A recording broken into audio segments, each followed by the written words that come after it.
Hey everybody, this is the Red Wizard. I want to thank you for being here in this very moment because I want to share with you something very important that happened to me this year. I don't know if you know this about myself, but I'm adopted, and this past year I found out who my biological parents were. So I present to you the Red Wizard 2021 year-end review, and there's quite a lot to review because for the first time in my life, I got to learn about myself for once, which is pretty unique. And as with everything else in this channel, we're going to talk about art and how maybe having this new perspective applies to that. So I want to thank you all for being here, and maybe some of my insights will be helpful to you as well. In October 2020, I found out who my biological parents were, and it wasn't until my 36th birthday, which was in January 2021, that I met my bio mom in person. I now correspond with both of my bio parents, and they are very cool people.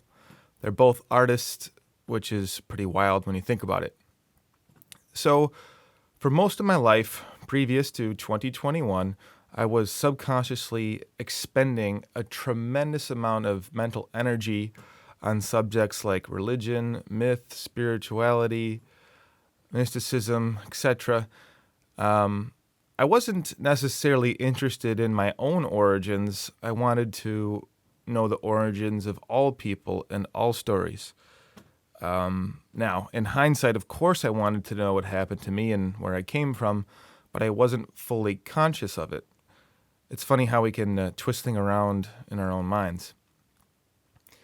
I'm very grateful for this 35-year lifetime experience. I grew up privileged, but I never took anything for granted, and for better or worse, I looked at everything under a microscope.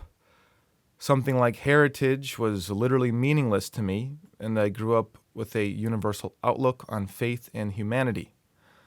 I like to think I'm empathetic because I always assume that everyone operates from a baseline of confusion, as I did. So, for my entire life, I've been operating from a baseline of confusion. Let's call this a lack of focus.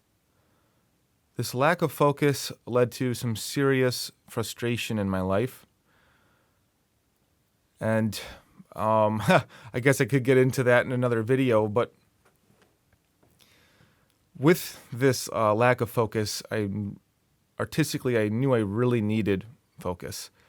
And so I decided to take a radical approach, a radical single focus in my life in order to overcome. So 5 years ago, I started a project, Red Wizard Collage. The project's manifesto was simple. I decided that I was only going to make collage and totally reject all other artistic mediums for the foreseeable future. I also decided that I was going to post my work on social media to keep myself honest and accountable. For example, when I first started, I posted a collage on Instagram every day. The inspiration for this decision was twofold.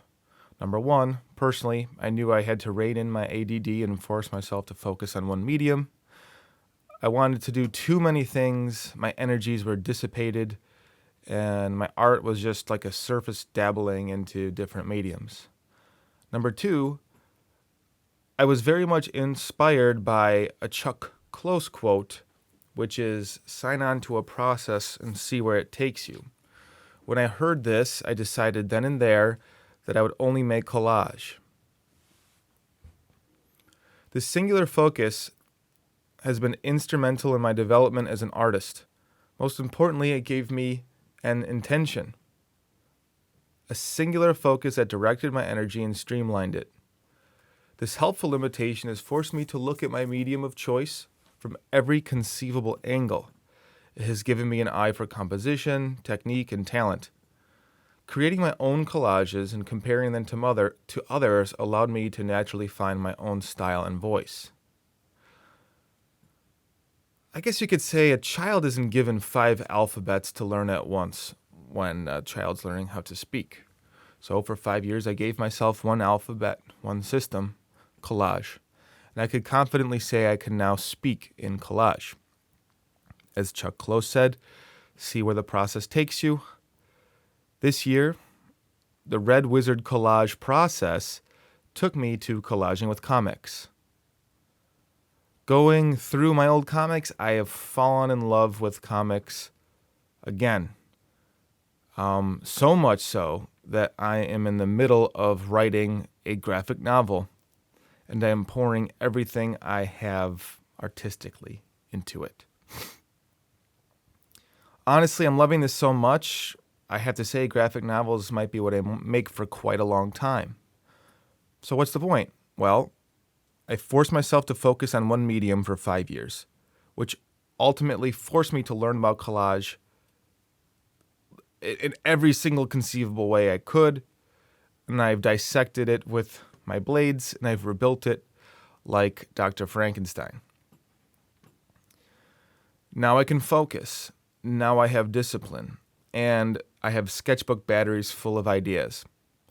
As I tackle this new medium, I could hit it with everything I got in a controlled and educated fashion. Why is this important? Because making a book has always been a dream of mine, and this dream is becoming a reality. The formless is being formed. The confusion is being ordered. Like a collage, I'm rearranging disparate pieces of life into a new meaning. So,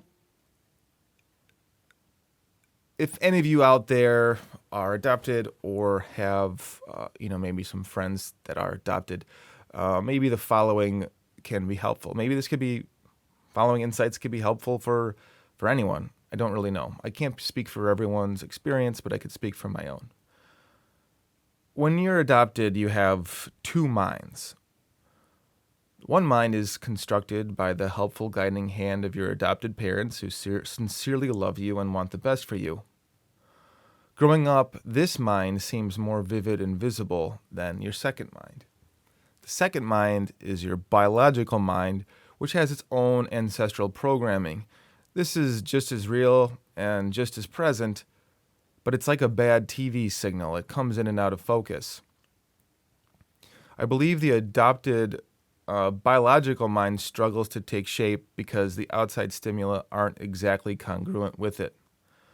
For example, biologically, you might be the son of a carpenter. Your biological being literally has a propensity to be good at that exact activity or something very similar. So the son of a carpenter is adopted by parents who are not carpenters, but give him everything he needs to succeed in life. And just by happenstance, maybe those items are wood and tools.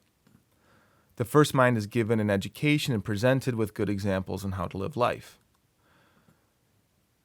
The son of the carpenter's biological mind, or maybe even more clearly, the carpenter's mind, has never been fully shown that it can be a carpenter despite the mind's exposure to things like wood and tools.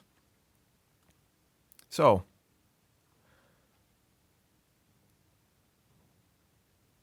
I think that about sums it up. It can be hard to listen to your intuition if your tuition doesn't have a compass, right? Or maybe the compass works, the magnet works, but there is no directional signs on it.